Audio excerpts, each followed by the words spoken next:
Hello friends, welcome to my YouTube channel I we study. आज का हमारा topic है भारतीय संविधान में मौलिक अधिकार।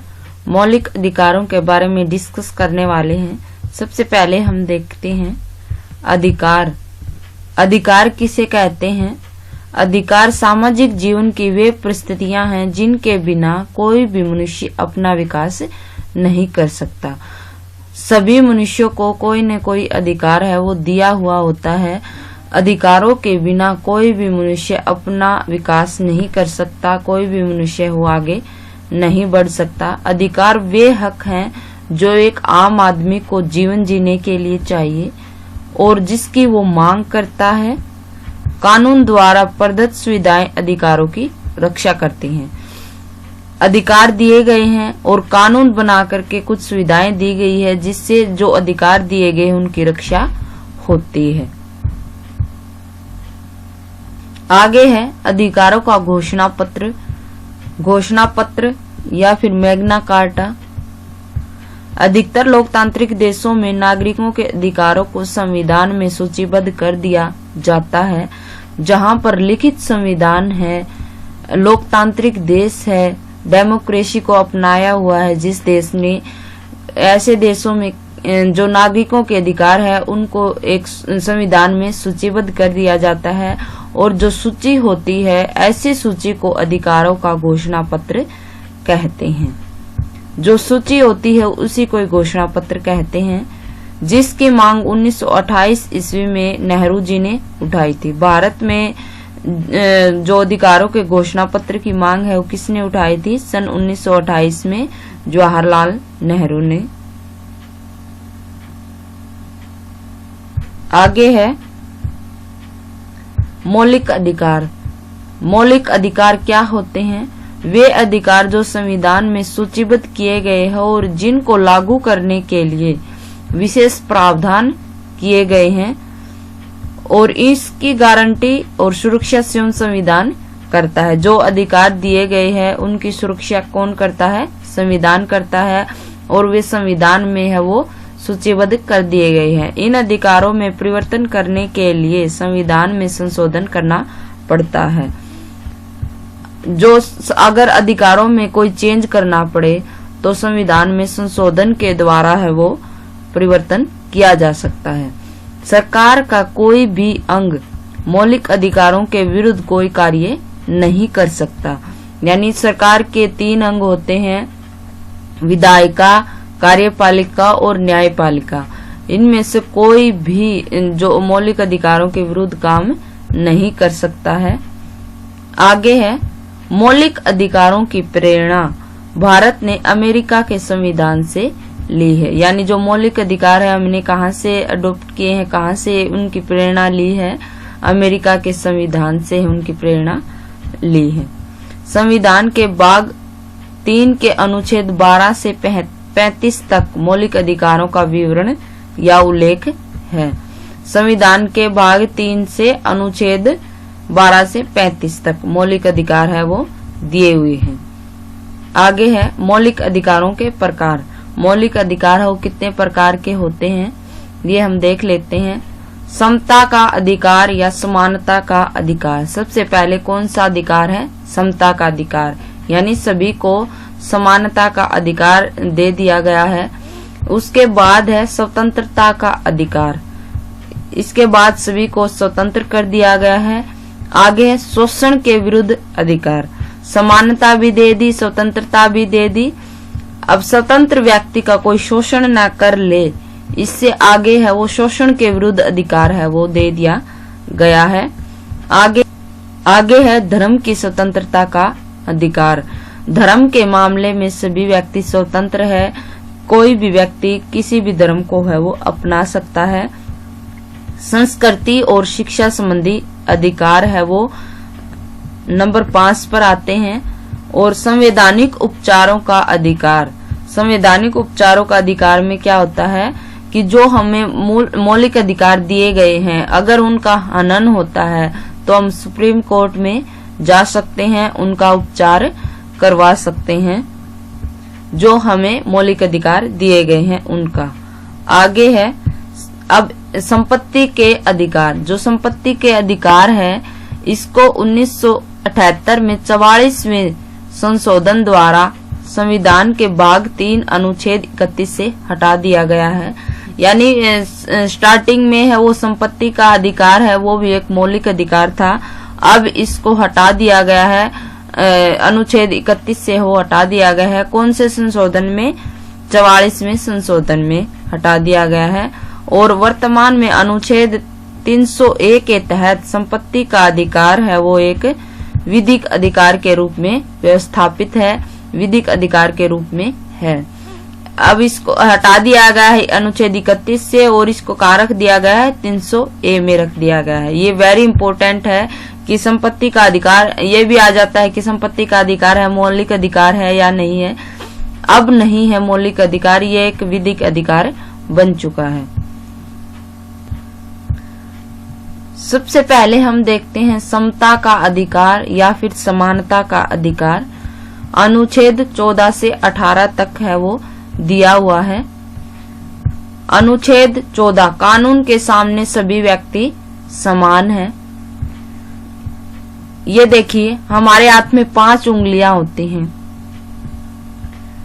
उसी तरह जो समता का अधिकार है उसमें भी 5 अनुच्छेद हैं, 14, 15, 16, 17 और 18। इससे आप याद रख सकते हैं कि हमारे हाथ में 5 उंगलियां होती हैं। इसी तरह जो समता का अधिकार है उसमें भी 5 अनुच्छेद हैं।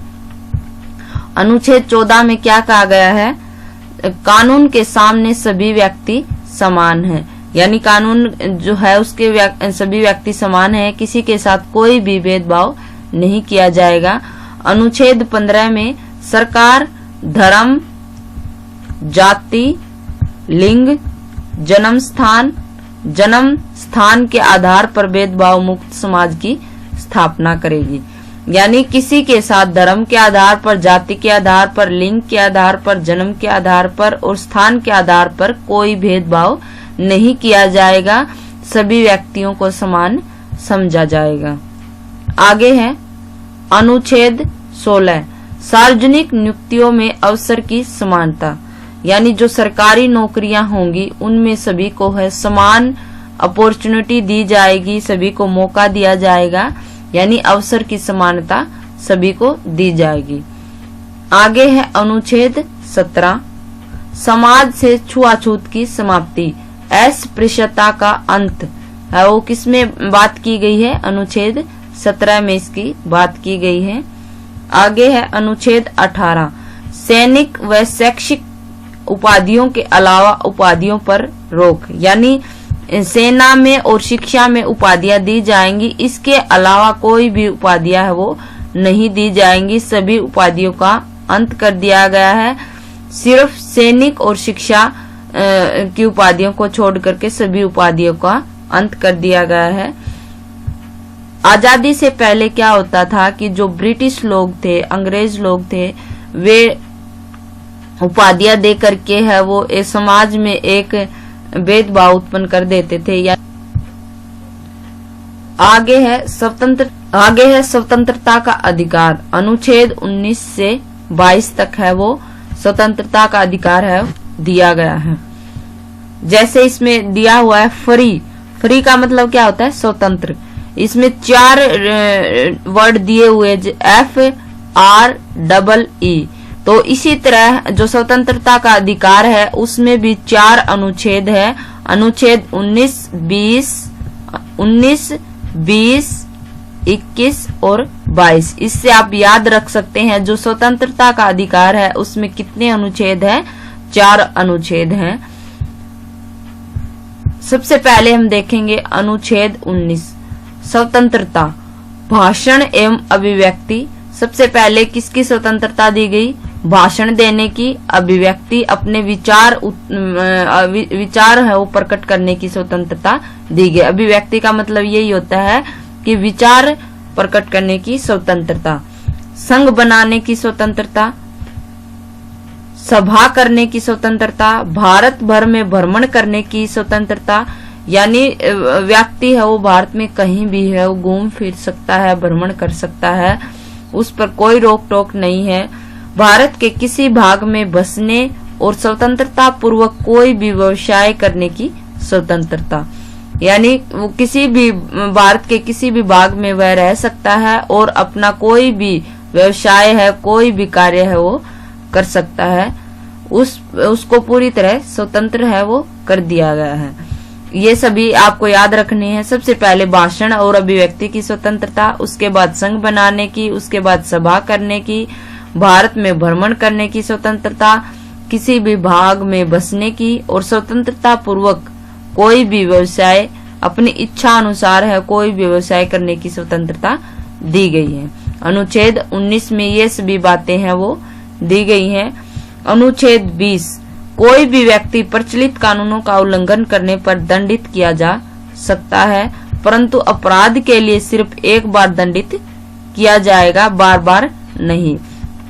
मान लीजिए किसी व्यक्ति ने अपराध कर दिया तो उसको उस समय प्रचलित कानूनों के द्वारा ही, यानी जो उस समय प्रचलित कानून है उनके तहत ही उसको सजा दी जाएगी और उसको सिर्फ एक बार है वो दंडित किया जाएगा। आगे है अनुच्छेद 21, कानूनी प्रक्रिया के अतिरिक्त किसी भी व्यक्ति को जीने की स्वतंत्रता, यानी स्वतंत्रता पूर्वक अपना जीवन है वो जी सकते हैं, सिर्फ किसको छोड़कर, कानून प्रक्रिया के अतिरिक्त। यानी अगर लॉकडाउन लग गया तो बाहर जाने की स्वतंत्रता नहीं है, तो ये कानूनी प्रक्रिया है। इसके अनुसार हम ये नहीं कह सकते कि मुझे आर्टिकल 21 दिया गया है जीने की स्वतंत्रता, मैं कहीं भी आ जा सकता हूँ। ये आर्टिकल उस टाइम है वो लागू नहीं हो सकता क्योंकि कानूनी प्रक्रिया है वो चल रही होती है। आगे है अनुच्छेद 21 के, ये बाद में जोड़ा गया था। RTE 2002 86वां संविधान संशोधन शिक्षा मौलिक अधिकार और 6 से 14 वर्ष की आयु तक मुफ्त और अनिवार्य शिक्षा है वो दी गई थी। 22, अनुच्छेद 22 में क्या कहा गया है, किसी भी नागरिक की विशेष मामलों में गिरफ्तारी और हिरासत से सुरक्षा प्रदान करना। अगर किसी व्यक्ति ने अपराध कर दिया है तो उसकी गिरफ्तारी है वो की जाएगी और हिरासत से उसको सुरक्षा प्रदान करना। आगे है शोषण के विरुद्ध अधिकार, अनुच्छेद 23 और 24। इसमें मैंने एक ट्रिक लगाई, जैसे कोई किसी को गन दिखा दे तो उसका शोषण है वो आसानी से कर सकता है। अगर हम गन को पॉइंट आउट करते हैं, गन दिखाते हैं, तो 2 उंगलियां हैं वो काम में आती हैं। इसी तरह जो शोषण के विरुद्ध अधिकार है उसमें भी 2 अनुच्छेद है दिए गए। इससे आपको याद रहेगा कि जो शोषण के विरुद्ध अधिकार है उसमें कितने अनुच्छेद हैं, 2 अनुच्छेद हैं। अनुच्छेद 23, मानव व्यापार या तस्करी, यानी मनुष्य को वो बेच खरीद नहीं सकते हैं। पहले क्या होता था, ब्रिटिश समय में या मुगल काल में मनुष्य को दास बना दिया जाता था, बेचा खरीदा जाता था। तो आजादी के बाद संविधान में ये प्रावधान रखा गया अनुच्छेद 23 में कि मानव व्यापार नहीं हो सकता और बल प्रयोग द्वारा बेगारी, यानी किसी बलपूर्वक किसी से है वो, बेगारी का मतलब क्या होता है, मुफ्त में काम करवाना, बेगार लेना, यानी उसको मुफ्त में काम नहीं करवा सकता कोई जोर जबरदस्ती। बंधुआ मजदूरी पर प्रतिबंध, बंधुआ मजदूरी का मतलब है पहले पिता काम करता था, उसके बाद उसका पुत्र है उसी काम को करता है किसी के घर में, तो उस बंधुआ मजदूरी है उस पर प्रतिबंध लगा दिया गया। अनुच्छेद 24, खदानों, कारखानों और खतरनाक कामों में बच्चों की मनाही, यानी खानों में काम नहीं करेंगे बच्चे, कारखानों और खतरनाक कामों में है वो बच्चों की मनाही है। खतरनाक काम करने की बच्चों की मनाही है, यानी खतरनाक काम है वो बच्चे नहीं कर सकते हैं। और बाल श्रम है उस पर रोक लगा दी गई, अनुच्छेद ऐसे भी कह सकते हैं इसको, बाल श्रम पर रोक है किसमें है, अनुच्छेद 24 में। आगे है धार्मिक स्वतंत्रता का अधिकार। अनुच्छेद 25 से 28 तक है वो धार्मिक स्वतंत्रता है वो दी गई है। इसको आप कैसे याद रखें, जैसे हिंदू मुस्लिम सिख ईसाई आपस में सब भाई भाई। सबसे बड़े धर्म है हिंदू मुस्लिम सिख ईसाई, ये 4 धर्म है मुख्य, हिंदू मुस्लिम सिख ईसाई। हमारे मतलब हिंदुस्तान में मेजर धर्म यही है, हिंदू मुस्लिम सिख ईसाई। इस तरह हम याद रख सकते हैं कि धार्मिक स्वतंत्रता का अधिकार में भी 4 अनुच्छेद हैं, 25, 26, 27 और 28। अनुच्छेद 25 में क्या कहा गया है, अपने अपने धर्म को मानने, पालन करने, प्रचार प्रसार करने का अधिकार है वो दिया गया है अनुच्छेद 25 में। अनुच्छेद 26 में संगठित इकाई के रूप में धार्मिक तथा परोपकारी कार्य करने वाले संस्थानों को स्थापित करने का अधिकार, यानी जो कोई भी मनुष्य या संगठित इकाई कोई भी संगठन है वो धार्मिक और परोपकारी करने वाली संस्था है वो स्थापित कर सकते हैं, उन पर कोई रोक टोक नहीं है, वे धार्मिक रूप से स्वतंत्र हैं। आगे है अनुच्छेद 27। अनुच्छेद 27 में क्या बात की गई है, धर्म प्रचार और धार्मिक संप्रदाय की देखरेख के लिए कर देने के लिए मजबूर नहीं किया जाएगा, किसी को टैक्स देने के लिए मजबूर नहीं किया जाएगा कि हम धर्म का प्रचार कर रहे हैं कि किसी धार्मिक संप्रदाय की देखरेख कर रहे हैं इसलिए टैक्स है वो वसूला जा रहा है। टैक्स वसूल देने अपने आप है वो दान कर सकते हैं, किसी पर वो टैक्स नहीं लगाया जाएगा। और राज्य जो सरकार है उसको भी धर्म के मामले में है वो टैक्स नहीं लगा सकती। आगे है अनुच्छेद 28, किसी भी सरकारी शिक्षण संस्था में कोई भी धार्मिक शिक्षा नहीं दी जाएगी, किसी भी धर्म की शिक्षा है वो नहीं पढ़ाई जाएगी, किसी स्कूल कॉलेज में धर्म की शिक्षा है वो नहीं दी जाएगी। आगे है नंबर 5, संस्कृति और शिक्षा संबंधी अधिकार। अनुच्छेद 29 और 30 में है वो दिए गए हैं। इसको हम कैसे याद रख सकते हैं, जैसे शिक्षा में किसी ने कोई एग्जाम है वो पास कर लिया तो वो क्या करते हैं, विक्ट्री शो करते हैं, ऐसे विक्ट्री शो करते हैं। या फिर आपने देखा हुआ मीडिया वाले हैं वो भी ऐसे विक्ट्री शो करते हैं, अपनी जीत है वो ऐसे दिखाते हैं। तो इस तरह आप याद रख सकते हैं कि अनुच्छेद जो शिक्षा और संस्कृति संबंधी अधिकार है उसमें भी 2 अनुच्छेद हैं। ये सिर्फ आपको याद करने का एक तरीका है जिससे है वो आपको याद रह सकते हैं। अनुच्छेद 29 सबसे पहले हम देखते हैं। अनुच्छेद 29, भारत के किसी भी राज्य के नागरिकों को अपनी विशेष भाषा, लिपि और संस्कृति को बनाए रखने का अधिकार देता है। यानी संविधान में ये अधिकार है कि मतलब भारत में है भिन्न भिन्न भाषा के लोग रहते हैं तो वे अपनी भाषा को, अपनी लिपि को और संस्कृति को बनाए रख सकते हैं, उनको ये अधिकार दिया गया है।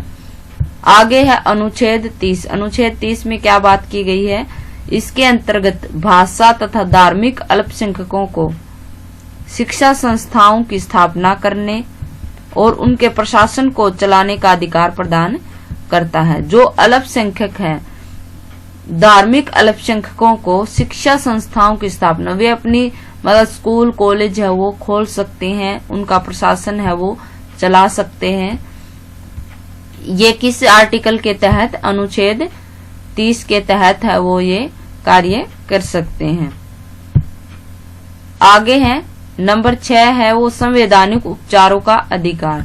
संवैधानिक उपचारों का अधिकार है वो अनुच्छेद 32 से 35।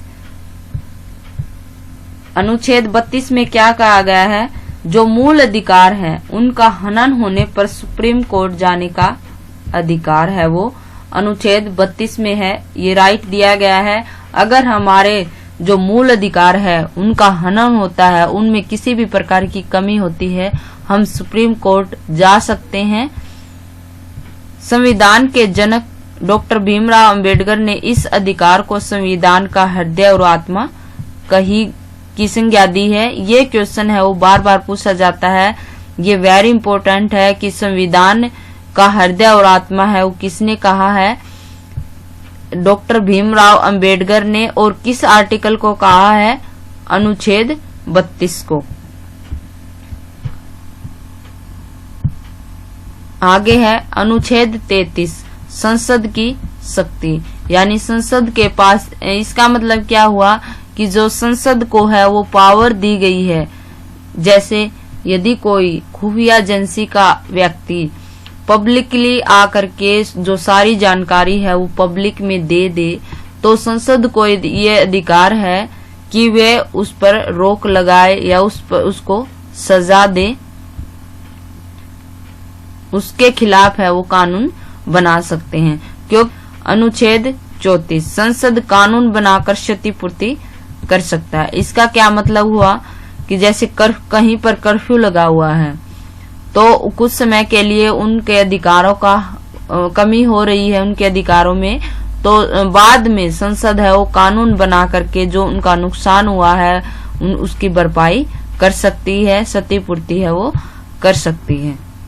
आगे है अनुच्छेद 35, मूल अधिकारों को प्रभावी करने का कानून। जो मूल अधिकार दिए गए हैं उनको लागू करने के लिए है वो कानून बना सकती है। जैसे है वो मूल अधिकारों में संशोधन किए जाते हैं, मूल अधिकारों को संसद है वो बढ़ा सकती है, उनको कम नहीं कर सकती। तो ये पावर है वो दी गई है अनुच्छेद 35 के तहत। किसको दी गई है? ये सभी पावर संसद को दी गई है।